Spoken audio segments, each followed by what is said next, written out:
as a teenager, going out to the racetrack, I was more interested in walking around the pit area and looking in to see what Roger DeCoster's Suzuki looked like, because it'd have an expansion chamber like that, you know, no paint on it. You could see all the welds. There's no evidence of machines. And the gas tanks were aluminum, handmade, and everything was handmade. You could just tell.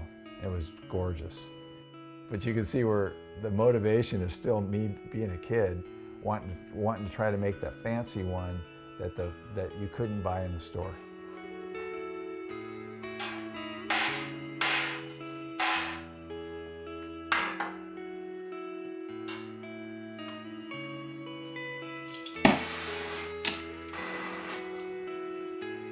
There's a lot of really good metalsmiths that are way, way better than me, usually working on cars.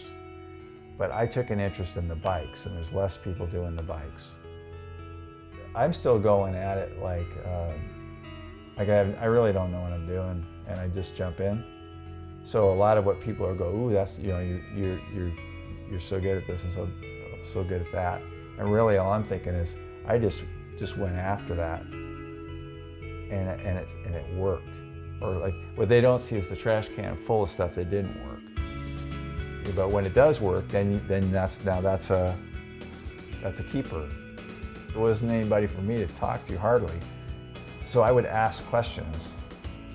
Go to the airport where they were working on restoring World War II airplanes, and talk to people that are working on them. It's like the old-fashioned art school way, where in order to be Leonardo da Vinci, you would look at his work and try to copy it.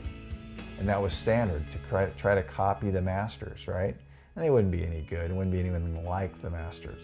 But the attempt of trying to copy them is the education. When something would come in for repair and there'd be dents in it, I got to go inside someone else's work, cut a hole in the bottom of the gas tank, and I could go in there and I could see where all the seams were. I could see what kind of tools they used, where it was rolled, where it was hammered, where they decided to put seams in order to get a certain shape.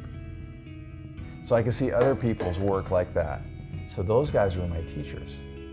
And it was just me being Sherlock Holmes, you know, in there going, whoa, look what they did. I see how they did it. The younger people are interested. I think you guys have had it with the IKEA. You know, we all buy that stuff because it's less expensive. But what we'd really like is a handmade guitar or a handmade table or something, you know. That's the attraction, is to get something that you couldn't get. The one that only was on the race team. Let's make it so you can ride to breakfast on Sunday.